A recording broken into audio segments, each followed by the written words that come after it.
Bonjour, j'espère que vous allez bien. Dans cette nouvelle vidéo, nous allions parler des paramètres de déversement. Dans la vidéo passée, on a parlé des flambements. Et celle-ci concerne les paramètres de déversement. Et pour s'y rendre, c'est toujours la même méthode. Vous venez toujours ici dans le démarrage. Vous venez dans le dimensionnement acier, aluminium. Et l'écran va se diviser comme d'habitude. Et nous, ce qui nous intéresse ici, c'est définition CM66. Et cette fois-ci, je vais choisir 1. Comme je vous l'ai expliqué dans la vidéo passée, en fonction du numéro que vous choisissez, le robot aussi va définir aussi le nom de la barre automatiquement, c'est-à-dire le nom de la pièce, liste de la barre. Donc ici, nous allons accéder à paramètres.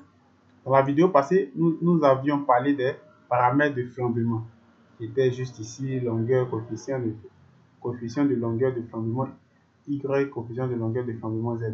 Maintenant, ce qui nous intéresse ici, c'est les paramètres de déversement. Type, niveau de changement, coefficient de longueur. Tout d'abord, ce qui nous intéresse ici, c'est le type.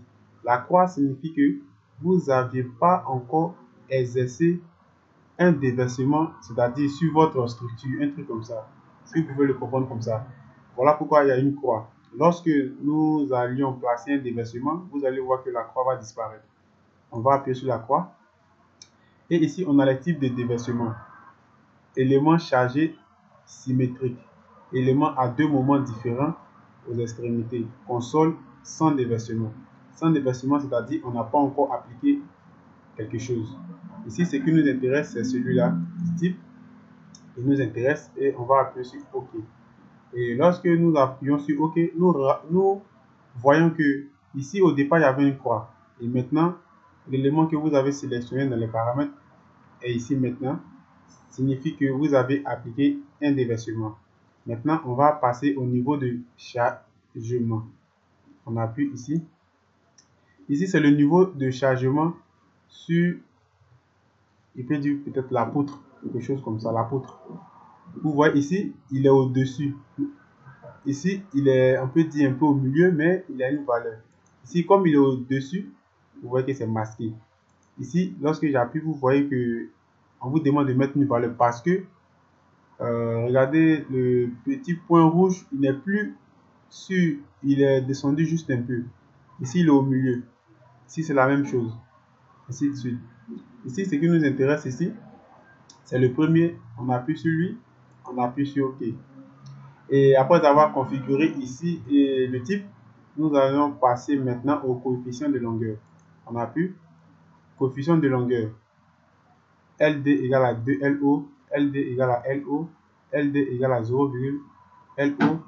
Et ici, ça veut dire LD égale à 1 mètre. Ici, ce qui nous intéresse, c'est celui-là. Ici, excusez, ici, voilà, c'est celui-là qui nous intéresse.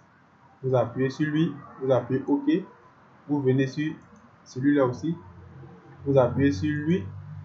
Non, excusez, sur lui et vous appuyez OK. Et après avoir terminé, vous devez enregistrer. Mais vous devez faire très attention parce que ces paramètres sont appliqués au niveau du déversement. Donc, vous allez voir que lorsque je vais appuyer sur enregistrer, le robot ne va pas accepter. Il va vous dire barre de la définition par défaut de la barre. Cette définition ne peut pas être modifiée. C'est-à-dire que ces paramètres sont appliqués au niveau du déversement.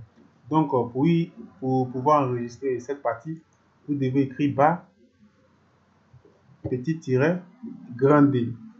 Et vous appuyez maintenant enregistrer. Automatiquement, le robot va l'enregistrer. C'est comme ça. Parce que quelqu'un qui n'a pas cette idée-là peut vraiment s'énerver. C'est cette petite partie-là. J'espère que cette vidéo vous a apporté un plus. Partagez et n'oubliez pas de vous abonner.